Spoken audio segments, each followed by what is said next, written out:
Lei 1521, de 26 de dezembro de 1951, altera dispositivos da legislação vigente sobre crimes contra a economia popular. O Presidente da República faço saber que o Congresso Nacional decreta e eu sanciono a seguinte lei. Artigo 1º. Serão punidos, na forma desta lei, os crimes e as contravenções contra a economia popular. Esta lei regulará o seu julgamento. Artigo 2º. São crimes desta natureza: 1.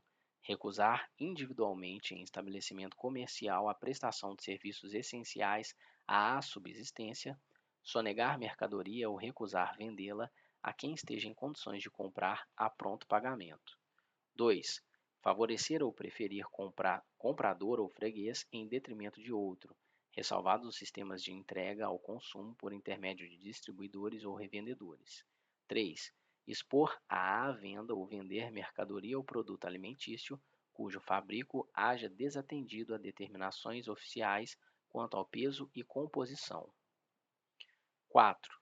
Negar ou deixar o fornecedor de serviços essenciais de entregar ao freguês a nota relativa à prestação de serviço, desde que a importância exceda de 15 cruzeiros e com a indicação do preço, do nome e endereço do estabelecimento, do nome da firma ou responsável, da data e local da transação e do nome e residência do freguês. 5. Misturar gêneros e mercadorias de espécies diferentes, expô-los à venda ou vendê-los como puros, misturar gêneros e mercadorias de qualidades desiguais para expô-los à venda ou vendê-los por preço marcado para os demais alto custo. 6.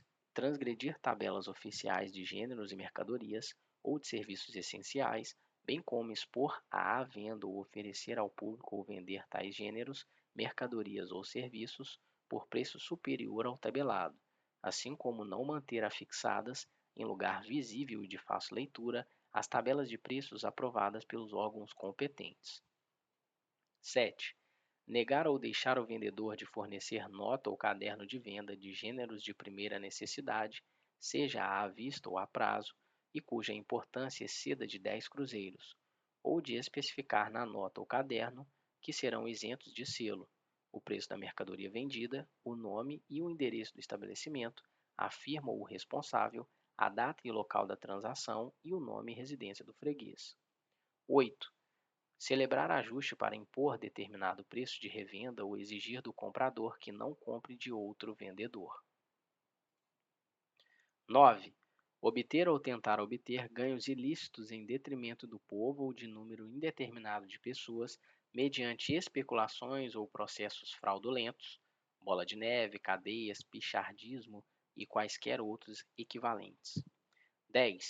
Violar contrato de venda a prestações, fraudando sorteios ou deixando de entregar a coisa vendida, sem devolução das prestações pagas ou descontar destas nas vendas com reserva de domínio, quando o contrato for rescindido por culpa do comprador, quantia maior do que a correspondente à depreciação do objeto. 11. Fraudar pesos ou medidas padronizados em lei ou regulamentos, possuí-los ou detê-los para efeitos de comércio, sabendo estarem fraudados. Pena: detenção de 6 meses a 2 anos e multa de 2.000 a 50.000 cruzeiros. Parágrafo único. Na configuração dos crimes previstos nesta lei, bem como na de qualquer outro de defesa da economia popular, sua guarda e seu emprego considerar-se-ão como de primeira necessidade ou necessários ao consumo do povo, os gêneros, artigos, mercadorias e qualquer outra espécie de coisas ou bens indispensáveis à subsistência do indivíduo em condições higiênicas e ao exercício normal de suas atividades. Estão compreendidos nesta definição os artigos destinados à alimentação, ao vestuário e à iluminação, os terapêuticos ou sanitários, o combustível, a habitação e os materiais de construção. Artigo 3º. São também crimes desta natureza: 1. Destruir ou inutilizar, intencionalmente sem autorização legal, com o fim de determinar alta de preços, em proveito próprio ou de terceiro, matérias-primas ou produtos necessários ao consumo do povo. 2. Abandonar ou fazer abandonar lavoura ou plantações, suspender ou fazer suspender a atividade de fábricas, usinas ou quaisquer estabelecimentos de produção ou meios de transporte, mediante indenização paga pela desistência da competição. 3. Promover ou participar de consórcio, convênio, ajuste, aliança ou fusão de capitais, com o fim de impedir ou dificultar, para o efeito de aumento arbitrário de lucros, a concorrência em matéria de produção, transportes ou comércio. 4. Reter ou abarcar matérias-primas, meios de produção ou produtos necessários ao consumo do povo, com o fim de dominar o mercado em qualquer ponto do país e provocar a alta dos preços. 5. Vender mercadorias abaixo do preço de custo com o fim de impedir a concorrência. 6. Provocar a alta ou baixa de preços de mercadorias, títulos públicos, valores ou salários por meio de notícias falsas, operações fictícias ou qualquer outro artifício. 7. Dar indicações ou fazer afirmações falsas em prospectos ou anúncios para fim de substituição, compra ou venda de títulos, ações ou cotas. 8. Exercer funções de direção, administração ou gerência de mais de uma empresa ou sociedade do mesmo ramo de indústria ou comércio com o fim de impedir ou dificultar a concorrência. 9. Gerir fraudulenta ou temerariamente bancos ou estabelecimentos bancários ou de capitalização, sociedades de seguros, pecúlios ou pensões vitalícias, sociedades para empréstimos ou financiamento de construções e de vendas de imóveis a prestações, com ou sem sorteio ou preferência por meio de pontos ou cotas, caixas econômicas, caixas Raiffeisen, caixas mútuas, de beneficência, socorros ou empréstimos, caixas de pecúlios, pensão e aposentadoria, caixas construtoras, cooperativas, sociedades de economia coletiva, levando-as à falência ou à insolvência, ou não cumprindo qualquer das cláusulas contratuais com prejuízo dos interessados. 10.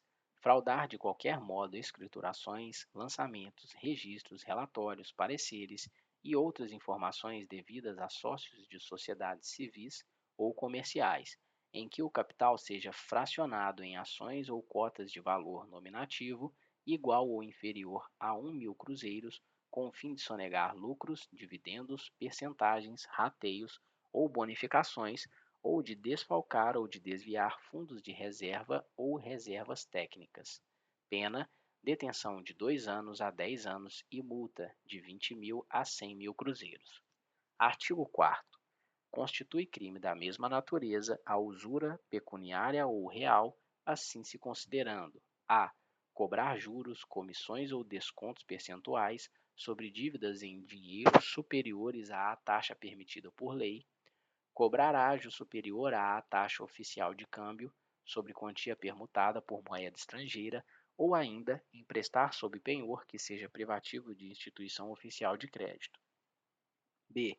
Obter ou estipular em qualquer contrato, abusando da premente necessidade, inexperiência ou leviandade de outra parte, lucro patrimonial que exceda o quinto do valor correspondente ou justo da prestação feita ou prometida. Pena: detenção de 6 meses a 2 anos e multa de 5.000 a 20.000 cruzeiros. Parágrafo 1º. Nas mesmas penas incorrerão os procuradores, mandatários ou mediadores que intervierem na operação usuária, bem como os cessionários de crédito usuário que, cientes de sua natureza ilícita, o fizerem valer em sucessiva transmissão ou execução judicial. Parágrafo 2º. São circunstâncias agravantes do crime de usura: 1. Ser cometida em época de grave crise econômica. 2. Ocasionar grave dano individual. 3. Dissimular-se a natureza usurária do contrato. 4. Quando cometido: a. Por militar, funcionário público, ministro de culto religioso, por pessoa cuja condição econômico-social seja manifestamente superior à da vítima. b. Em detrimento de operário ou de agricultor, de menor de 18 anos ou de deficiente mental, interditado ou não. Artigo 5º. Nos crimes definidos nesta lei, haverá suspensão da pena e livramento condicional em todos os casos permitidos pela legislação comum. Será a fiança concedida nos termos da legislação em vigor, devendo ser arbitrada dentro dos limites de 5.000 cruzeiros a 50.000 cruzeiros, nas hipóteses do artigo 2º, e dentro dos limites de 10.000 cruzeiros a 100.000 cruzeiros, nos demais casos, reduzida à metade dentro desses limites, quando o infrator for empregado do estabelecimento comercial ou industrial ou não ocupe cargo ou posto de direção dos negócios. Artigo 6º. Verificado qualquer crime contra a economia popular ou contra a saúde pública, e atendendo à gravidade do fato, sua repercussão e efeitos, o juiz, na sentença, declarará a interdição de direito determinada no artigo 69, inciso 4 do Código Penal, de 6 meses a 1 ano, assim como, mediante representação da autoridade policial, poderá decretar, dentro de 48 horas, a suspensão provisória, pelo prazo de 15 dias, do exercício da profissão ou atividade do infrator. Artigo 7º. Os juízes recorrerão de ofício sempre que absolverem os acusados em processo por crime contra a economia popular ou contra a saúde pública, ou quando determinarem o arquivamento dos autos do respectivo inquérito policial. Artigo 8º. Nos crimes contra a saúde pública, os exames periciais serão realizados no Distrito Federal pelas repartições da Secretaria-Geral da Saúde e Assistência e da Secretaria da Agricultura, Indústria e Comércio da Prefeitura ou pelo Gabinete de Exames Periciais do Departamento de Segurança Pública e nos estados e territórios pelos serviços congêneres, valendo qualquer dos laudos como corpo de delito. Artigo 10. Terá forma sumária, nos termos do capítulo 5, título 2, livro 2 do Código de Processo Penal, o processo das contravenções e dos crimes contra a economia popular não submetidos ao julgamento pelo júri. Parágrafo 1º. Os atos policiais, inquérito ou processo iniciado por portaria, deverão terminar no prazo de 10 dias. Parágrafo 2º. O prazo para oferecimento da denúncia será de 2 dias, esteja ou não o réu preso. Parágrafo 3º. A sentença do juiz será proferida dentro do prazo de 30 dias contados do recebimento dos autos da autoridade policial. Parágrafo 4º. A retardação injustificada, pura e simples, dos prazos indicados nos parágrafos anteriores importa em crime de prevaricação. Artigo 11. No Distrito Federal, o processo das infrações penais relativas à economia popular caberá indistintamente a todas as varas criminais, com exceção das primeira e 20ª, observadas as disposições quanto aos crimes da competência do júri de que trata o artigo 12. Artigo 12. São da competência do júri os crimes previstos no artigo 2º desta lei. Artigo 13. O júri compõe-se de um juiz, que é o seu presidente, e de 20 jurados sorteados dentre os eleitos de cada zona eleitoral, de uma lista de 150 a 200 eleitores, 5 dos quais constituirão o conselho de sentença em cada sessão de julgamento. Artigo 14. A lista a que se refere o artigo anterior será semestralmente organizada pelo presidente do júri, sob sua responsabilidade, entre pessoas de notória idoneidade, incluídos de preferência os chefes de família e as donas de casa. Artigo 15. Até o dia 15 de cada mês, far-se-á o sorteio dos jurados que devam constituir o tribunal do mês seguinte. Artigo 16. O júri funcionará quando estiverem presentes pelo menos 15 jurados. Artigo 17. O presidente do júri fará as convocações para o julgamento com 48 horas de antecedência, pelo menos, observada a ordem de recebimento dos processos. Artigo 18. Além dos casos de suspeição e impedimento previstos em lei, não poderá servir jurado da mesma atividade profissional do acusado. Artigo 19. Poderá ser constituído um júri em cada zona eleitoral. Artigo 20. A presidência do júri caberá ao juiz do processo, salvo quando a lei de organização judiciária atribuir a presidência a outro. Artigo 21. No Distrito Federal, poderá o juiz presidente do júri representar ao Tribunal de Justiça para que seja substituído na presidência do júri por juiz substituto ou juízes substitutos, nos termos do artigo 20 da Lei 1301 de 1950. Servirá no júri o promotor público que for designado. Artigo 22. O júri poderá funcionar com pessoal, material e instalações destinados aos serviços eleitorais. Artigo 23. Nos processos da competência do júri, far-se-á a instrução contraditória, observado o disposto no Código de Processo Penal relativamente ao processo comum, com as seguintes modificações: 1. O número de testemunhas, tanto para a acusação como para a defesa, será de 6 no máximo. 2. Serão ouvidas as testemunhas de acusação e de defesa dentro do prazo de 15 dias, se o réu estiver preso, e de 24 e de 20 quando solto. 3. Havendo acordo entre o Ministério Público e o réu, por seu defensor, mediante termo lavrado nos autos, será dispensada a inquirição das testemunhas arroladas pelas partes e cujos depoimentos constem do inquérito policial. 4. Ouvidas as testemunhas e realizada qualquer diligência porventura requeda, o juiz, depois de sanadas as nulidades e irregularidades, determinar ou realizar qualquer outra diligência que entender conveniente, ouvirá, nos autos, sucessivamente, por 48 horas, o órgão do Ministério Público e o defensor. 5. Em seguida, o juiz poderá absolver, desde logo, o acusado, quando estiver provado que ele não praticou o crime, fundamentando a sentença e recorrendo ex officio. 6. Se o juiz assim não proceder, sem manifestar, entretanto, sua opinião, determinará a remessa do processo ao presidente do júri ou que se faça a inclusão do processo na pauta do julgamento, se lhe couber à presidência. 7. São dispensadas a pronúncia e a formação de líbelo. Artigo 24. O órgão do Ministério Público, o réu e o seu defensor serão intimados do dia designado para o julgamento. Será julgado à revelia o réu solto que deixar de comparecer sem justa causa. Artigo 25. Poderão ser ouvidas em plenário as testemunhas da instrução que, previamente e com 48 horas de antecedência, forem indicadas pelo Ministério Público ou pelo acusado. Artigo 26. Em plenário, constituído o conselho de sentença, o juiz tomará aos jurados o juramento de bem e sinceramente decidirem a causa, proferindo o voto a bem da verdade e da justiça.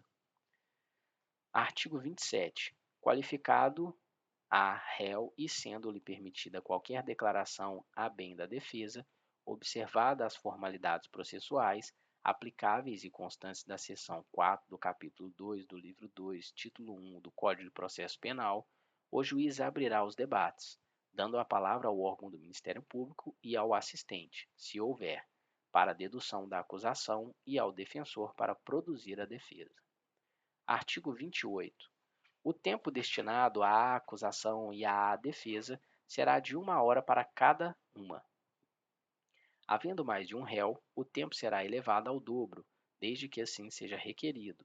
Não haverá réplica nem tréplica. Artigo 29. No julgamento que se realizará em sala secreta com a presença do juiz, do escrivão e de um oficial de justiça, bem como dos acusadores e dos defensores, que se conservarão em seus lugares sem intervir na votação, os jurados depositarão na urna a resposta sim ou não, ao quesito único indagando se o réu praticou o crime que lhe foi imputado. Parágrafo único. Em seguida, o juiz, no caso de condenação, lavrará sentença tendo em vista as circunstâncias atenuantes ou agravantes existentes nos autos e levando em conta na aplicação da pena o disposto nos artigos 42 e 43 do Código Penal. Artigo 30. Das decisões do júri e nos termos da legislação em vigor, cabe apelação sem efeito suspensivo em qualquer caso. Artigo 31. Em tudo mais que couber e não contrariar esta lei, aplicar-se-á o Código de Processo Penal. Artigo 32. É o Poder Executivo autorizado a abrir ao Poder Judiciário crédito especial de 2 milhões de cruzeiros para ocorrer vetado às despesas do pessoal e material necessários à execução desta lei, no Distrito Federal e nos territórios. Artigo 33. Esta lei entrará em vigor 60 dias depois de sua publicação, aplicando-se aos processos iniciados na sua vigência. Artigo 34. Revogam-se as disposições em contrário.